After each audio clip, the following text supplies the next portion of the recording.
Hey, what's up, guys? This is Adam Beasley from Lazy Guy DIY, and tonight we have an awesome panel that we put together that is all things the Builders Challenge.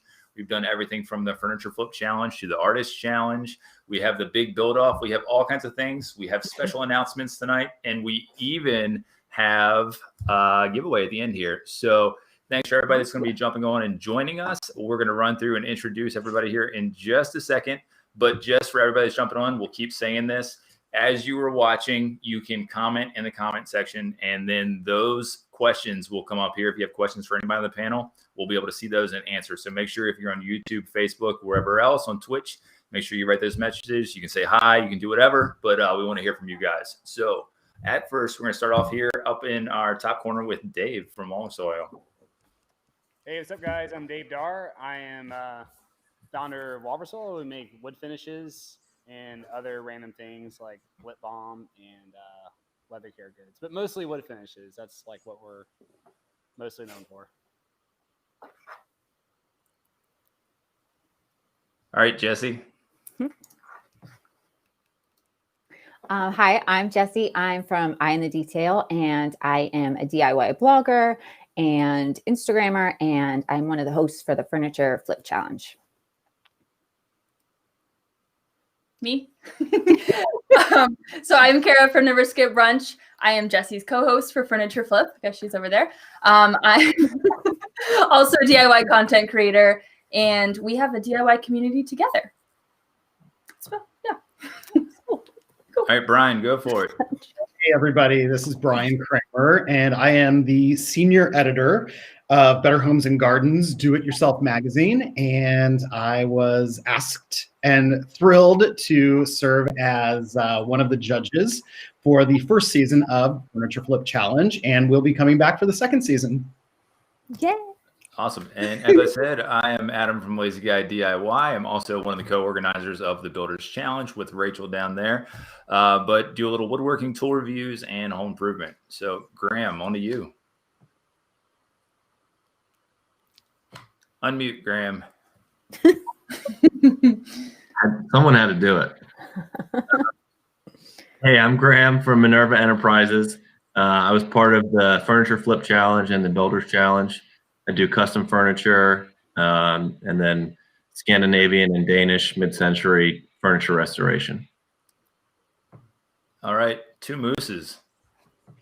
We're Two Moose Design. We sell furniture online, and we're just now starting to get more serious about the whole content realm. Yeah. All right. And you're a part of the Builders Challenge as well. You're part and of the Builders Challenge. All right. All right, Rachel.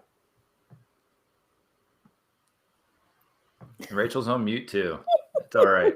I practice too. I practiced unmuting that, dang it. Okay, I'm Rachel, co-creator of the Builders Challenge. Adam and I, we created it. It's in its 6th year. I've been woodworking for about 7 years, and that's pretty much what I spend most of my time doing, woodworking and the Builders Challenge creating.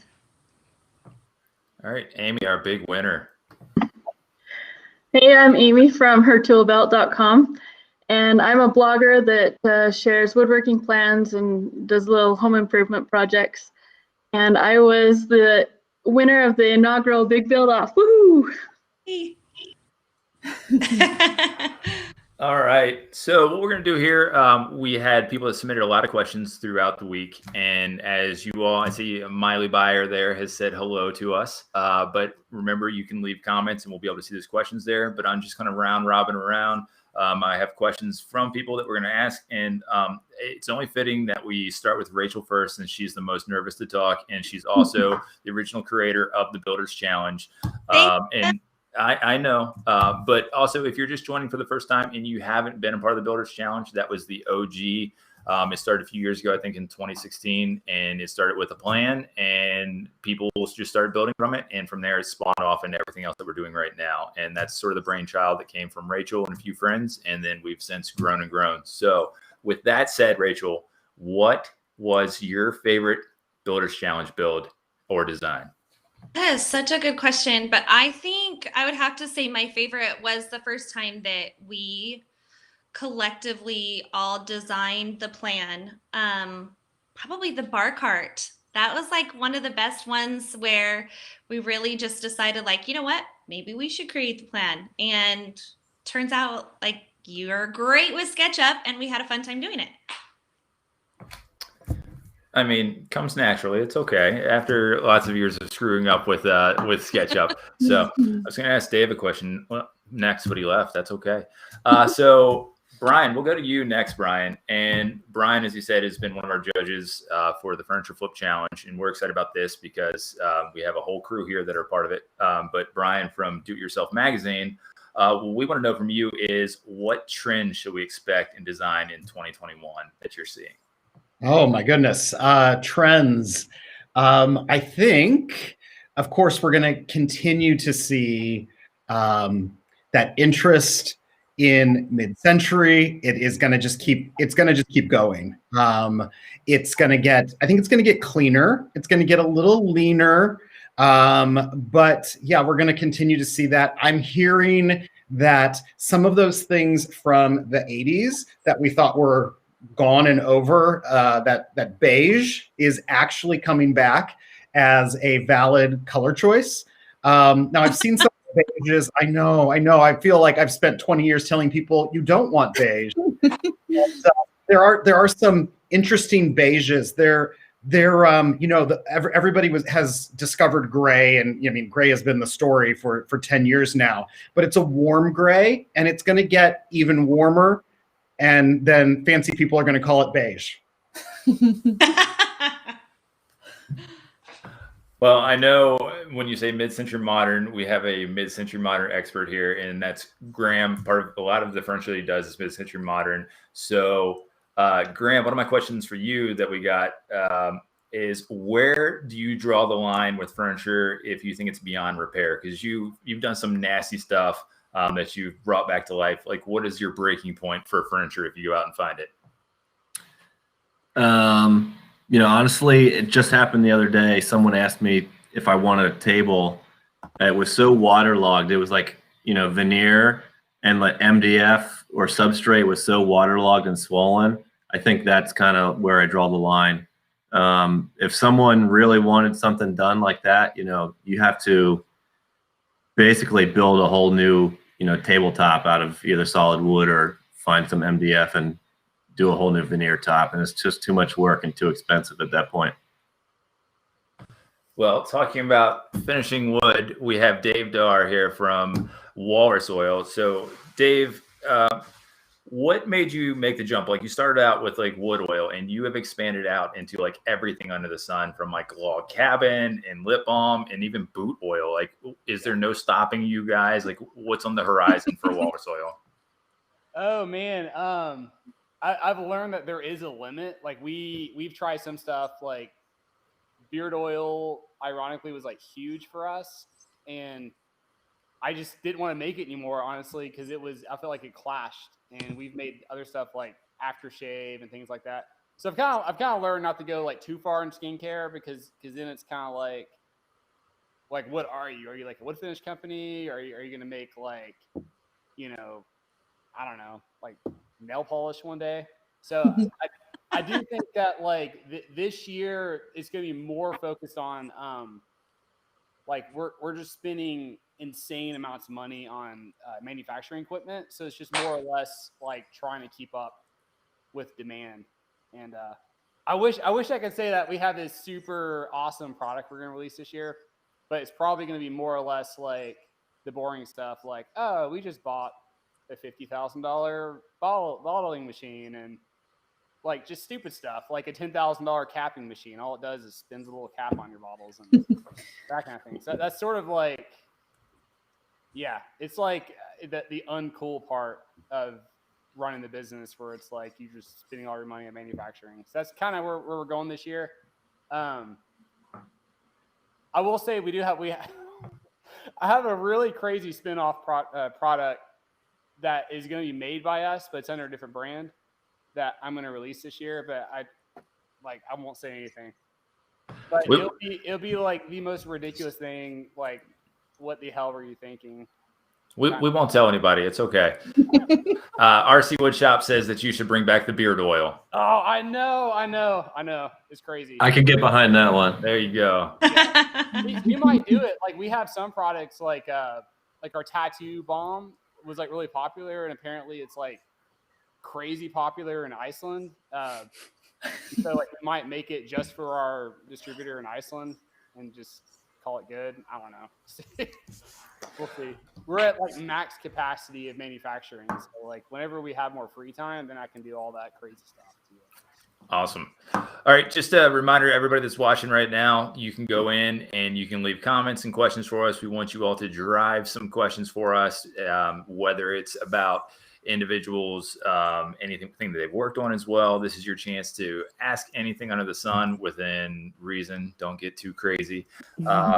So next we're going to go to, who should we go to next? All right, Amy. We'll go to Amy. What was it like to have Clint Harp announce you as the winner for the big build off? And before you answer, for those of you all that don't know what the big build off is, it was sort of like our all-star event for the Builders Challenge. And we had a bunch of people. We had 5 people competing. They went several weeks building a dining room table that they donated as well. Amy was our big winner, and Clint Harp was our judge and announced it all. So, Amy, what was it like to have Clint announce you the winner? And how did you watch like as a family and everybody jumped down and cheered? Like, what happened? Well, it was totally surreal. I honestly could not believe it. It was crazy. I mean, it's Clint Harp. He's on TV. That's it was, the fact that he even, saw something that I did was, pretty cool. We were just sitting around the computer, just watching his YouTube video. And I remember my son, he was completely shocked. He couldn't believe he said my name. It was just really neat, and I still can't believe it. But anyway, so exciting. And he did a bit of fake out too, where he said oh, it's I like such and such person's this, and then and Amy's the winner. And yeah, it was one of those things where it's fun. Where I know Rachel and I got to see who won well ahead of time, and trying to keep it secret was not easy as well, because I think I talked to you earlier that day and I'm like, don't give anything away. So well, I was pretty sure I had it pinned on who won, because there was some pretty amazing work, and so I was like, there's no way. And so it was just a huge shock. All right, so next we'll jump to our never skip brunch up here. What colors are your favorite to work with right now, and what do you want to incorporate the most this year? Ooh, that's a tricky question. So normally I'm all about color, if you can't tell. Lots of pinks and golds. But recently I've been going very gold, and I've kind of been into gray. I painted a couple cabinets gray in my house. It's very very warm and beigey, so it looks like I'm geared up for being on trend. But going really neutral, but still a lot of gold. Everything is gold. Perfect. All right, our 2 mooses, Jeff and Jess. Between you all do a lot of production work, I know, and you do a lot of furniture as well. So between like the signs and like the different smaller woodworking projects and the furniture, what is your favorite type of work that you're doing right now out of your shop? Pretty much anything that's not production. So pretty much anything we kind of make for ourselves. Like the Builders Challenge was a great opportunity to make something that I don't make every single week, and to actually design something and make something that's not a tray or a clock or some small shippable item. Yeah, same. Anything that's not the typical weekly thing, switch it up a little bit. And I think the other big question that everybody wants to know, and we'll get you all to answer, how many pets do you all possibly have at your shop?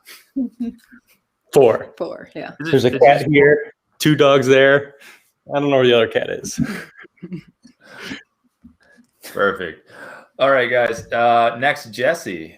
What is a home improvement project that you've wanted to tackle that you've been intimidated by?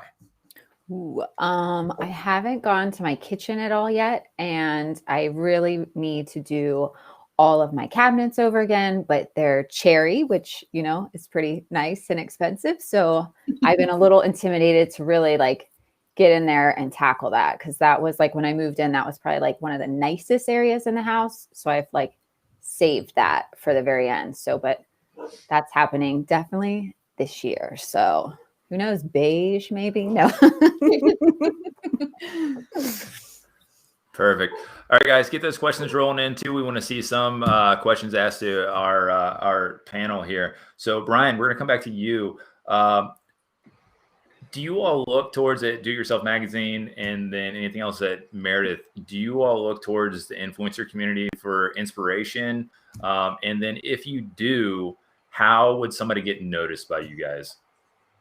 Sure. I mean, the answer, yes. Of course, we're looking to influencers and everybody who's creating content on blogs and social media, and all of the social medias. And so what are we looking for? We're looking for, your eye gets pulled to the next shiny thing, just like any other viewer. But in terms of what then fits into our magazines and our websites and our brands, we're looking for people who are not only taking beautiful pictures or making funny quips but they're like telling stories. And I know that's a trite thing, and so many people talk about being storytellers, but even judging the Furniture Flip Challenge, for me and the other editor who I was judging those contestants with, the folks who could say, here's the piece, here's what I got, here's the inspiration, here's the challenge, oh, here's some progress along the way, and voila, that's a story, that's a beginning, a mussy, middle, and then a finale. And who can do that in their posts and in their other things that they share online, those are the people that rise to the top for us, and that we want to do more than just show their pictures. We want to find out more about them, because they're telling stories, and if they're telling stories, they probably have more details that through interacting with the magazines and the editors and the designers at Meredith, at all of our publications, we can get even better, more interesting stories out of them that can be great for them and their brands, as well as for our brands. Awesome. So when you look at my background back here with a chicken urn over there, and am I on trend? Do I need to answer that? This is good. It's good. There's interesting things. I mean, for some reason, I've got this like half blank thing here, so I can barely, critique anybody's set dressing tonight. That's okay. All right, we're gonna go back to Rachel here. So, Rachel, are you ready? I'm unmuted. I'm good. Okay, I just wanted to double check. So, as we've expanded the Builders Challenge, and of course I know the answer to this, but I think everybody wants to hear, as we expanded the Builders Challenge the last few seasons with Furniture Flip Challenge and Artist Challenge and everything, what is it that you want to see next from this? From the umbrella or from a specific challenge? Let's go from the umbrella. I feel like we've hit into some really good challenges. The Artist Challenge, the Furniture Flip Challenge, Big Build Off, those were all really successful. And this year, I'm excited for the 10-day challenge. I love when we listen to our followers and their comments, and we take from that and create a one-off. I love that we have like our concrete 4 challenges, but then we also have the ability to test the waters, because we've got great friends that we can like sucker into always doing something extra with us. So yeah, I'm really excited this year about the 10-day challenge, which is going to be good.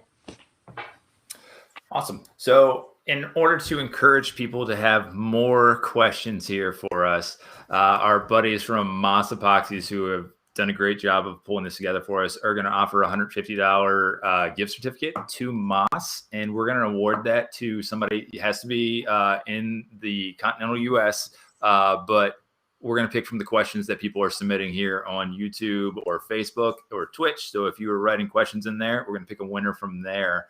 So make sure you're asking questions so you can win from Moss there. So a little enticement.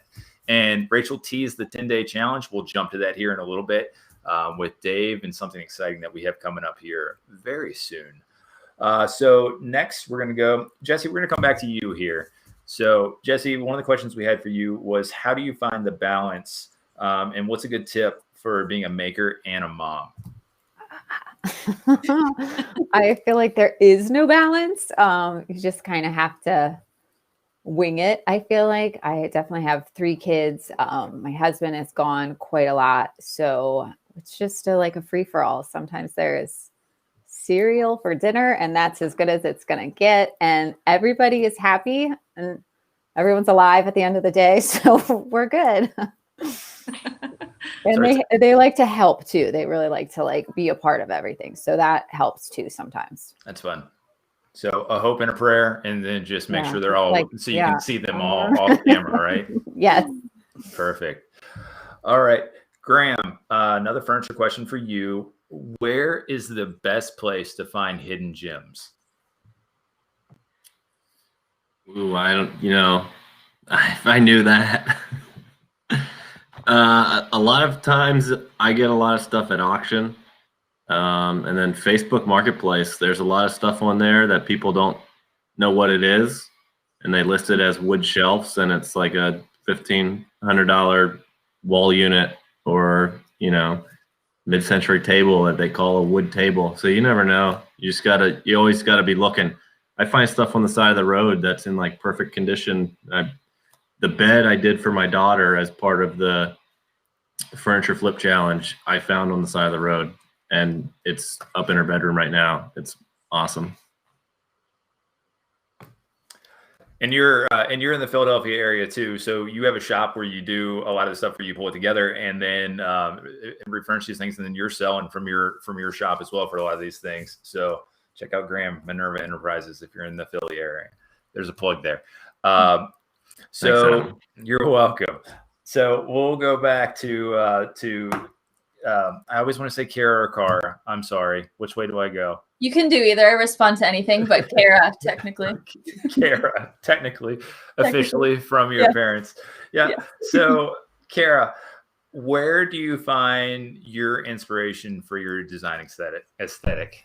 Yeah. So I like to find it weird places, because I think when you look in other areas, it's like it's good to get out of the cycle of Pinterest and the same old images you're seeing like in the design world. So really random, like in a song or walking down the street or a lot of restaurants. Like I think that's the big source that would make sense to people, because the rest are just in my brain.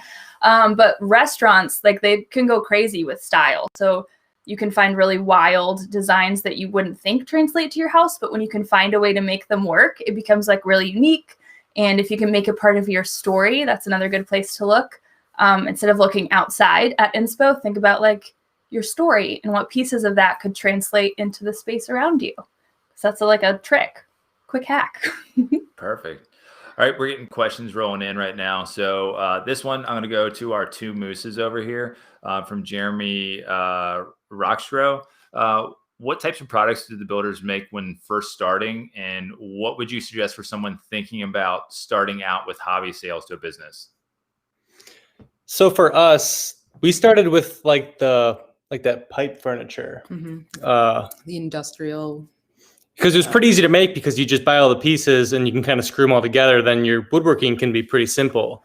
But just get making. So many people try to find that perfect item or try to figure out what things to make. Just start building it and let it come to you. Or Pinterest, there's all kinds of different. Yeah, get inspiration and start somewhere. See what sells, offer more than one thing, and go from there. All right. And I'm going to put Rachel on the spot again for this one. And this is from Melanie Beeler, I believe. What's a tip that you'd give to someone that's newer and considering their first challenge? I would say and we're actually changing it up this year for the Builders Challenge. But I would say when you get the challenge, a lot of people let themselves get overwhelmed by it. I do as well. And I think going step by step, kind of like what Jeff and Jess were saying, don't look at the piece as a whole, break it down. And the pieces of wood suddenly just become a piece of furniture. So also, we have a couple of amazing participants that are novice and they never let the challenge stop them from participating. So they will fit the challenge into their capabilities, which I'm always extremely impressed with what they come out with. In the end, it's inspiring for myself. And the number one thing is pick one thing per challenge that you want to focus on, that you're going to push yourself to try, that's something new. That's kind of why it all started. And that's something that I try to do for myself each time I participate in the challenges as well. All right. And just a reminder, I'm going to keep saying it as people are watching. You're watching all over different channels. So make sure you leave questions, comments in here, and we'll get to them here to the panel. So, and we also have, most everybody has their Instagram handles up as well. So if you want to check out their stuff, you can. So with that said, Amy, what is the craziest build that you've done? I know you've done your basement with a playhouse in there and all kinds of things. What, in your opinion, is your craziest build that you've done?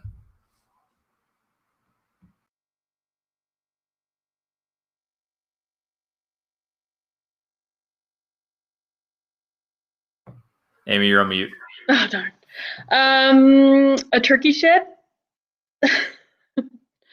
Just kidding. No, I got my start building, working on the farm, and we've built a number of turkey sheds. So, but I think for my house, the basement playhouse is definitely the most involved project that I've done, and it's very well loved, and it's really gratifying that they use it, and they're able to spend a lot of time there and enjoy that.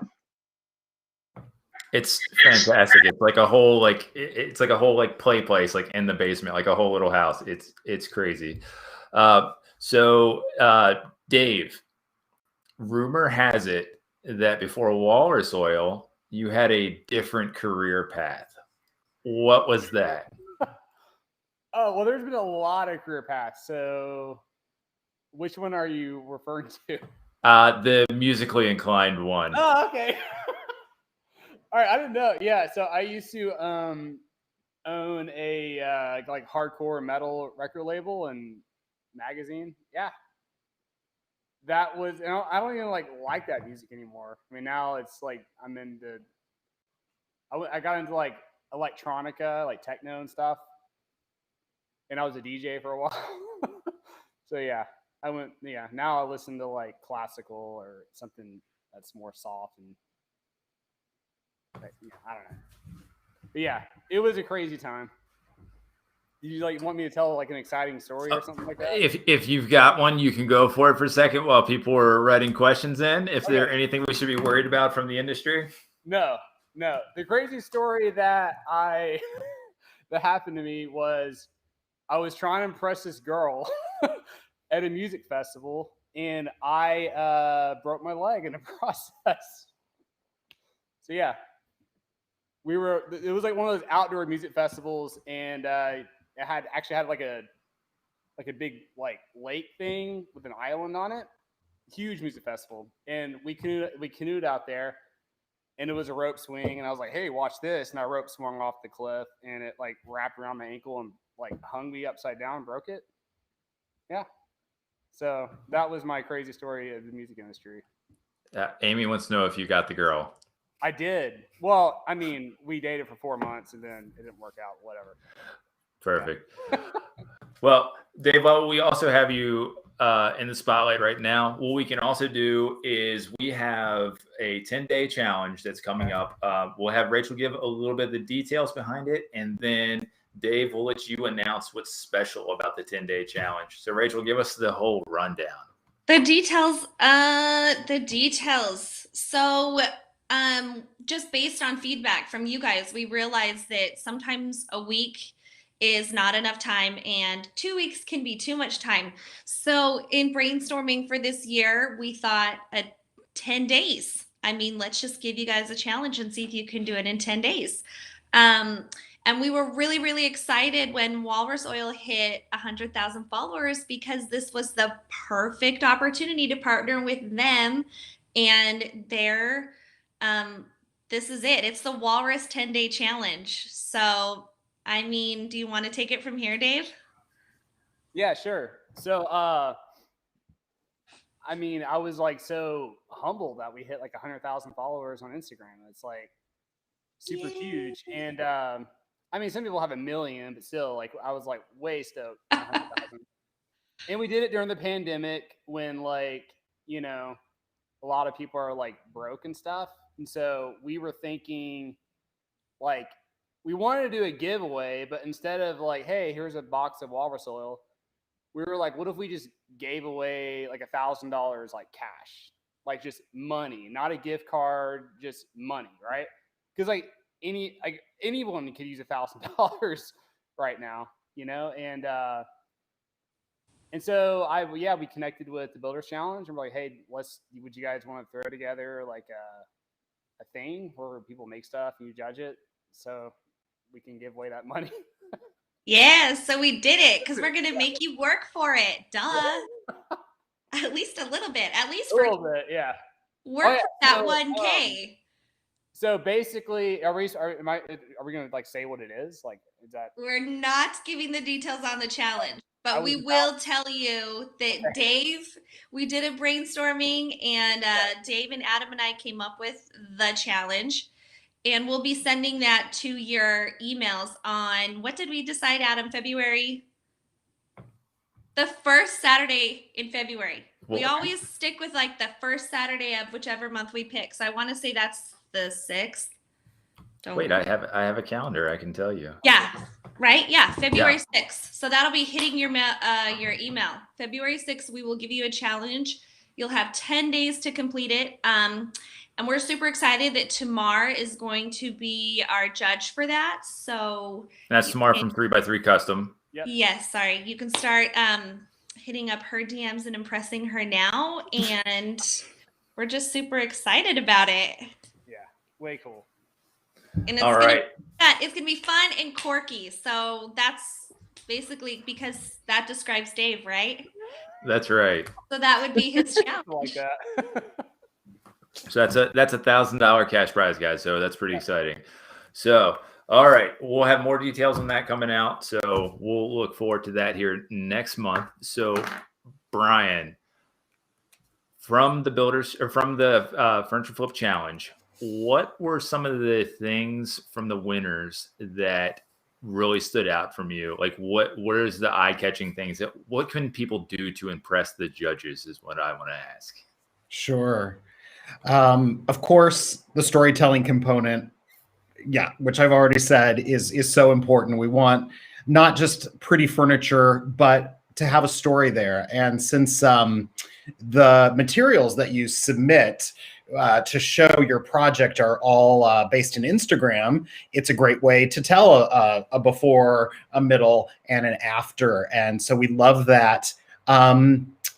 I see quite a few projects. I see quite a few furniture makeovers, room makeovers. I've been doing this long enough that I'm always looking for those things that make me say, oh, how did they do that? You know, like I can figure out a lot of things, but when I can't figure it out, that's when you hook me. And so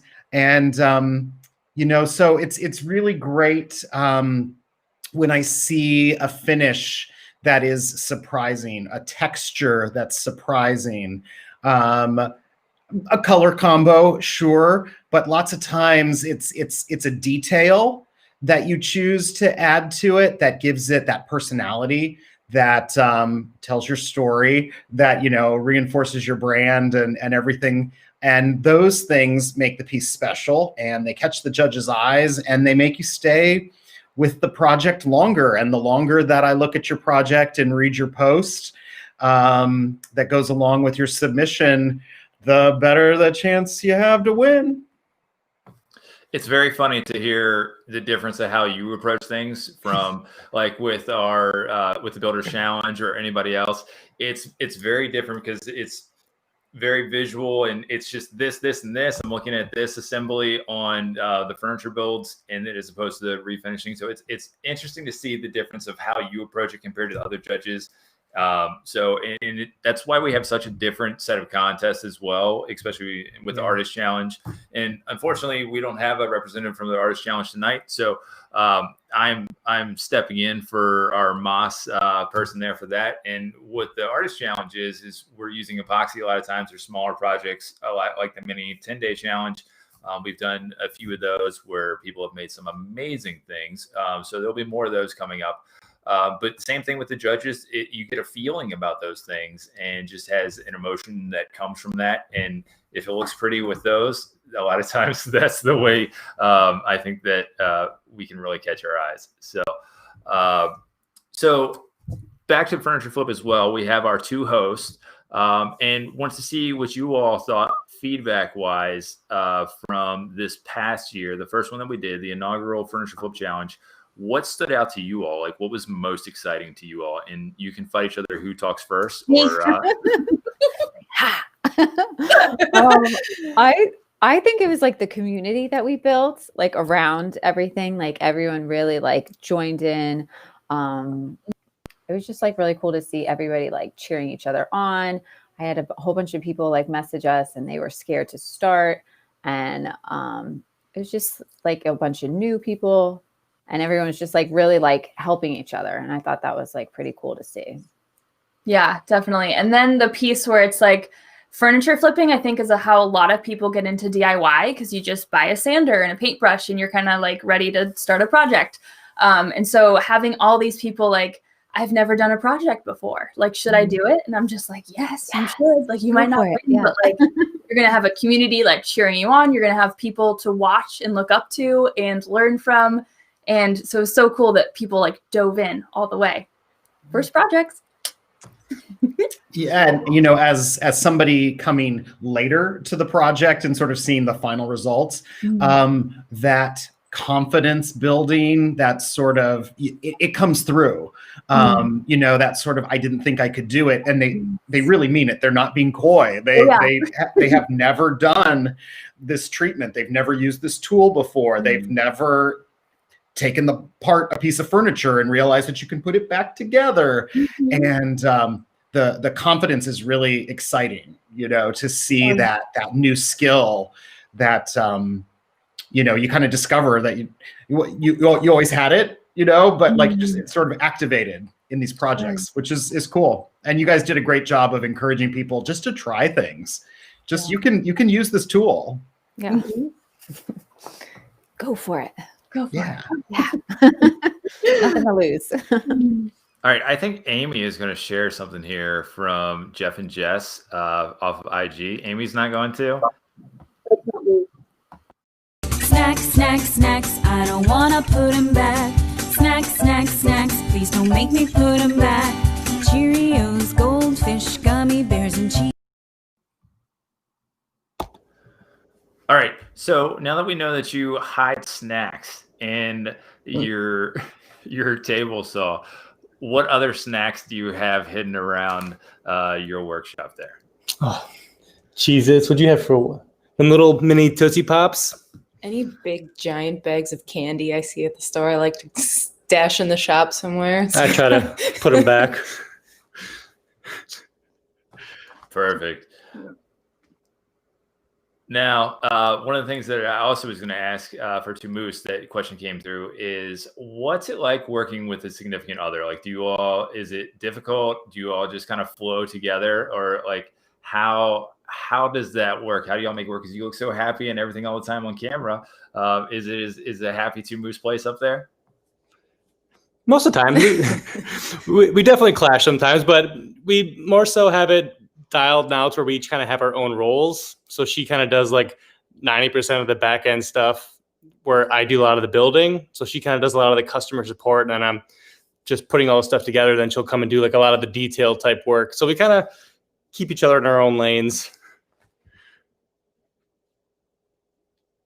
Awesome. Quick question here from Matt Loomis. Matt was asking about the Builders Challenge. Is it sort of a community thing? And absolutely, Matt, it is a community thing where we basically have different avenues where people can build different things. You can make different things. You can flip furniture. We're going to keep expanding. Big Build Off was kind of the all-star thing. So we're going to keep trying to embrace as much as the maker community as we possibly can. And try to include everybody and keep growing and make this one giant community. So I am running out of questions right now. So if anybody else on the panel here, this is your chance to talk to all kinds of people. We have a little bit more time. We have about a little less than 20 minutes left. If we need to end early, we can. But this is your chance to talk to an awesome panel of people. You can submit questions still on YouTube, but you guys as well that are on the panel, if anybody has a question for anybody, let's fire away. Maybe.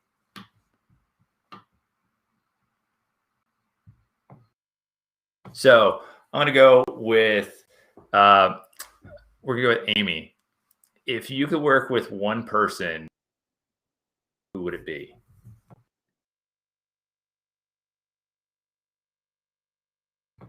And Amy's still on mute. Yeah, well, I didn't have an answer. Gosh, probably April Wilkerduce, because she's pretty much awesome. And I just love her zest for projects and, you know, just get her done. And she just goes for all kinds of crazy things.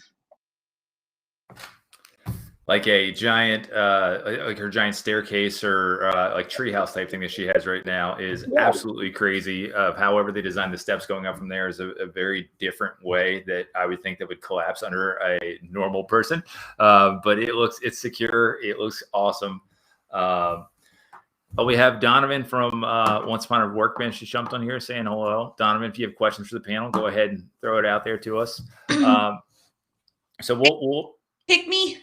Okay. I have like a question for, I can think of questions for all of you guys. Like, who wouldn't want to take the opportunity to pick everyone's brains? But okay, this one's for Jeff and Jess.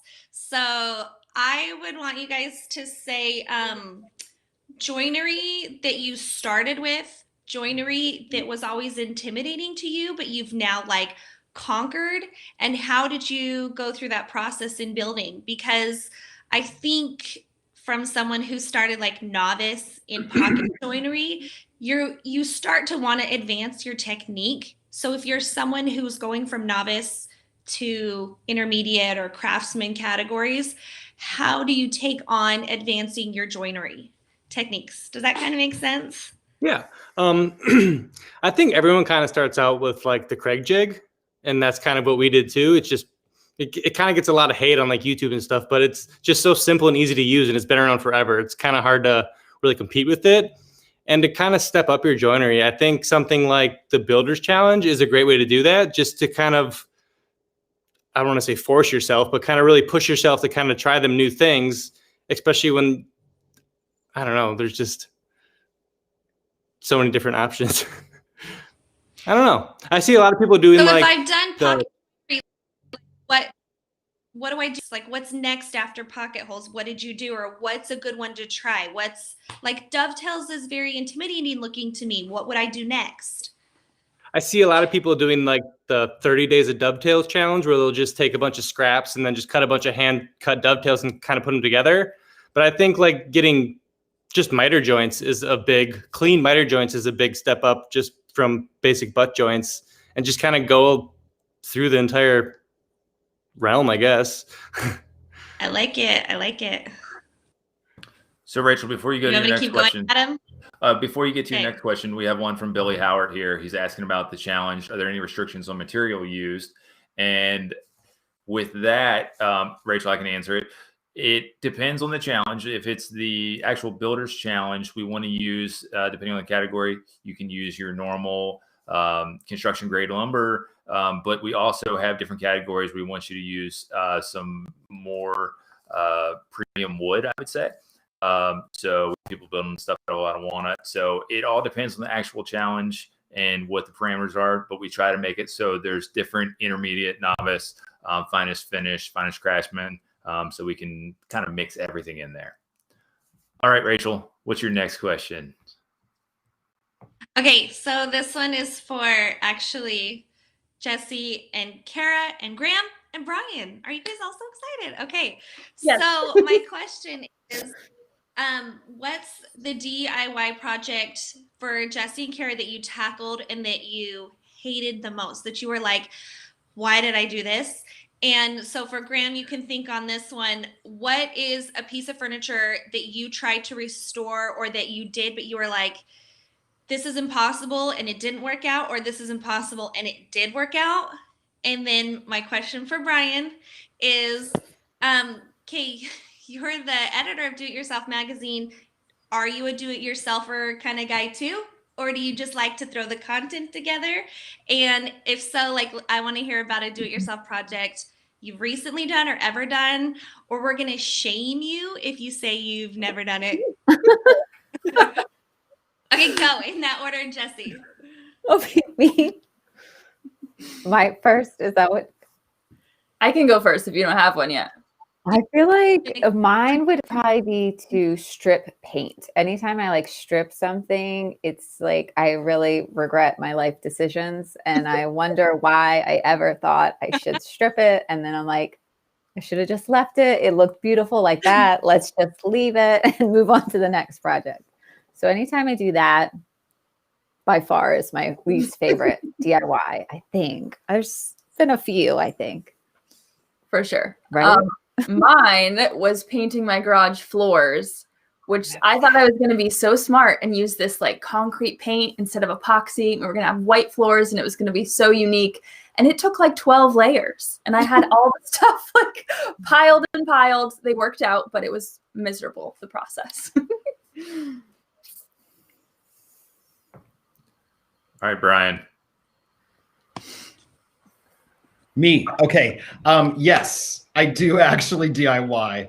I came from a home. My family owned a carpet paint and wallpaper store as I was growing up. And so my dad sold all these things, but he also installed them and brought a lot of products home. And it was very like, hey, we're going to learn how to hang wallpaper this weekend. And, I would get to help. My dad is really, really picky. So I have become a very good painter, good wallpaper. I still totally an assistant on like installing wood floor, linoleum, other sort of like I let him lead those kind of projects. But yeah, I mean, having become a homeowner myself, I love to garden. I love any project that involves like surface transformation. I'll do some light electrical. I don't touch plumbing. You should just not. I'm not even really good at replacing faucets. I seem to go too tight or too loose. And 2 days later, I've got a drip and I just have to get a plumber anyway. So I'm not allowed to do plumbing. And yeah. Was there something that was I regretting something? Yeah. Have you ever like done a DIY and you're like, that was a bad idea. Don't do that myself. There was a phase in there. This was early on, and I wanted to use glaze, for like a glazed wall treatment. This is like, 20 years ago at this point. And I was like, wouldn't it be neat if the glaze had a greenish tint to it, And so I had like a green base coat and then a green glaze on top of it. And it was a wall, and it just, the whole room sort of ended up looking like kind of a Jolly Rancher, like it was kind of shiny, kind of shimmery, but kind of weird mid-scent. It was not a good effect, and just had to neutralize all that glaze. So be very careful with glaze. Yeah, I had one last question for Graham. Do you remember it, Graham? Yeah, I do. You had asked if there was a project that I thought was impossible that turned out to be impossible or turned out all right, basically, right? I'll say that during the beginning of the pandemic, when we went into quarantine, I started 2 separate projects that I both thought were going to be impossible. One was a cane back chair. I've never did cane before, and I did a press-in cane, and I was so nervous doing it the whole way. And then, like, as I'm finishing it, it turned out like so good. And then I also taught myself how to weave Danish cord. And so I've been weaving a lot, and both of those things were just like, I never thought I would be able to do it, and then I just did it. So pretty happy. So good segue there. Donovan actually had a question where he was asking, and anybody can jump in here. Do you all feel like you're doing more or less with everything going on with restrictions, with COVID, quarantine, everything? Like, where do you stand right now? And feel free to raise your hand and jump in.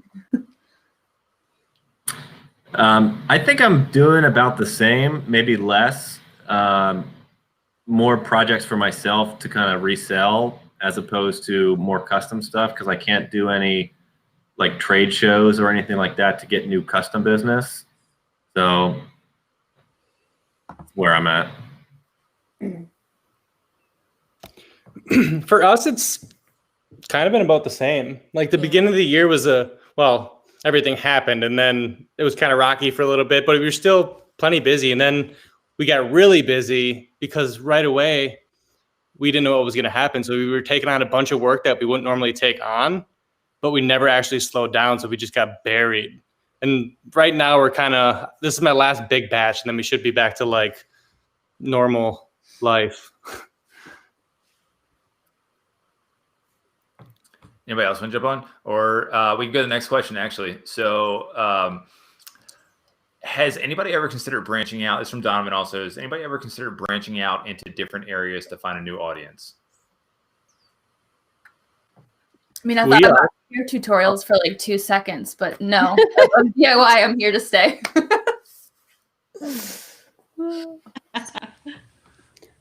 So I know for me, one of the things that we get teased every now and again. So we talked about, I started doing home improvement projects, and then I branched out to woodworking and then tool reviews and everything. And I've done a little bit of epoxy. So I think it's easy to chase trends sometimes and try to jump on those, but I think a lot of times you want to kind of stick with what you're comfortable with, because you can throw a lot of money down the drain also if you try to chase something new and it may not work out for you.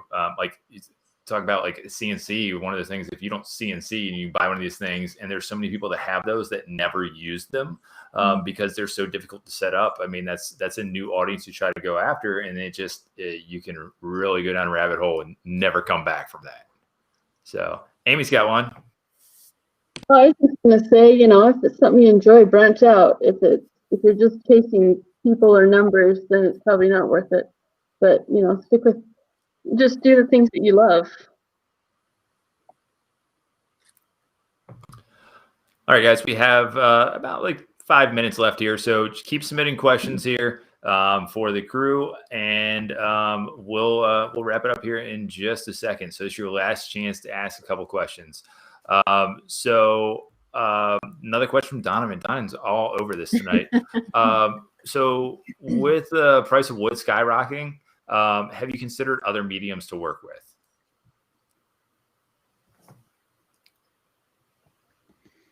So surprisingly, our materials haven't changed at all. And we actually talked to our wood supplier about this, and they said that like the construction realm of wood is completely different than like the realm of wood we work with. It comes from a completely different supplier. So our wood rates have stayed exactly the same.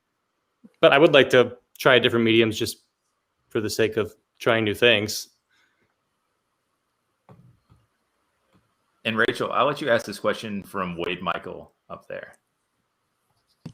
Okay, we've got one last question for all. Who is each person's most influential artist architect, designer, craftsman. How have they influenced you in your day-to-day work? So who wants to take that one?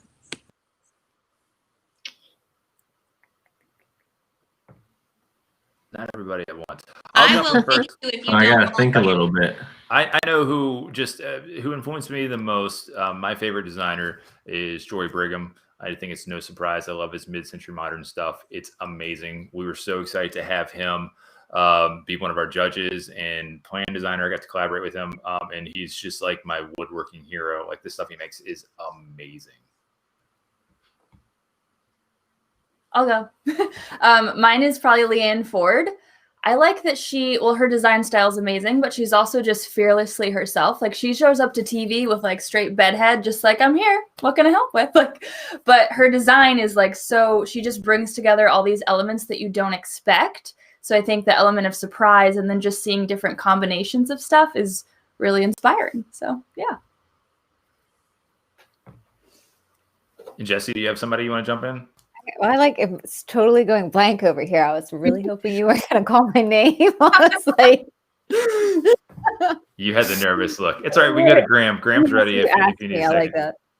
Yeah, so I think I could pick a couple, but just in the realm of furniture, I'd have to say it's a toss-up between Finn Jewell and Hans Wegner. They're both like, OG furniture designers there, and they make some really good stuff. I own some Hans Wegner stuff.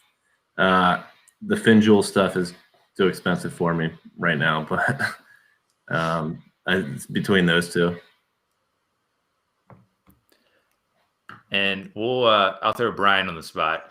Brian, is there anybody that's influential to you that you like to just their designs, aesthetic, architect, artist, designer?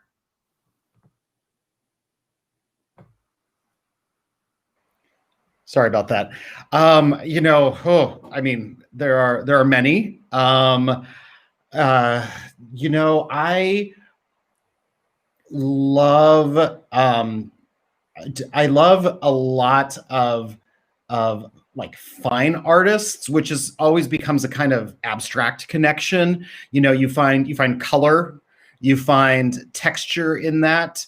I love some of the mid-century people sort of pushing, fine art in either abstract or sort of structuralist directions. Rothko with just those.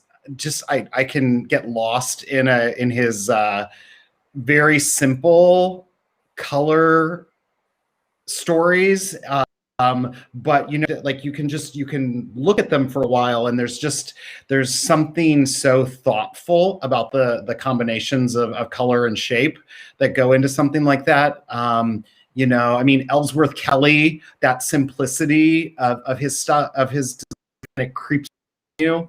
So yeah, I love to see great art and then think about how that would work in a room, in my clothing, in my life. That's a inspiration for me, definitely. Awesome. All right, guys, that was going to be our last question. Before we go here, we're going to have a couple things that we just want to touch base on. Again, we thank you all for having us. We're going to pick a winner for our Moss Epoxy $150 giveaway. What I'm going to have everybody do here real quick is just tell your handle again, where people can find you. And then these videos will stay live. Questions asked, even if you're watching this afterwards, we'll still see some of the questions, and hopefully we can get to those again.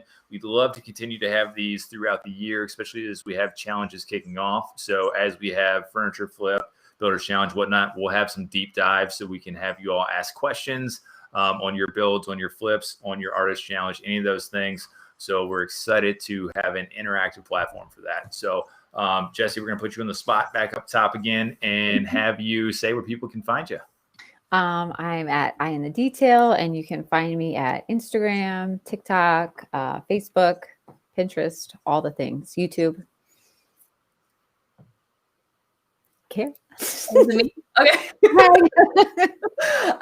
Kara, you can find me at Never Skip Brunch. spend most of my time on Instagram. I love TikTok a lot, probably too much. And then you can find Jesse and I, when you're over here, Jesse and I, over on Let's DIY Big. That's kind of our community space. So during Furniture Flip especially, we'll be featuring all of your projects, but we try to have that as a place where you don't just watch us do our projects, but you can kind of connect with other new friends and feel inspired. So yeah. Awesome. And I'm Adam from Lazy Guy DIY. You can find me everywhere, website, Instagram, not on TikTok. I do not TikTok. Sorry, guys, girls, but not my thing. But that's where you can find me. So we will go down to Rachel. Ooh, you should go to me last, and I'll go through the calendar of events. So okay, we'll jump to Two Moose. You can find us pretty much anywhere. Just Google Two Moose, Facebook, YouTube, TikTok. All of them. Don't throw the extra S on the end of Two Moose Designs. That's another guy. He'll get emails and not know what's going on. I found that out the hard way. So just Two Moose Design. All right, I'm Graham at Minerva Enterprises. I'm on Instagram, YouTube, Facebook, TikTok is awesome. Adam, you're missing out. Yeah. Website, Etsy. All right, Amy. All right, find me at hertoolbelt.com or any of the socials, and I'm still iffy on TikTok. All right, Brian. Oh no, Brian's muted again. Oh, no, I'm back. So yeah, Brian Kramer, and the handle that I am using for the magazine is at Do It Yourself Magazine. And of course, the big thing that you should be looking for is Better Homes and Gardens Do It Yourself Magazine. It's on newsstands. It is available for subscription, digital and print. And it is a quarterly magazine coming out by seasons. It is ideas for home and garden, small projects, large projects, beginning building, intermediate building, and yes, even some home maintenance, home repair. Sometimes we'll throw in a cocktail recipe.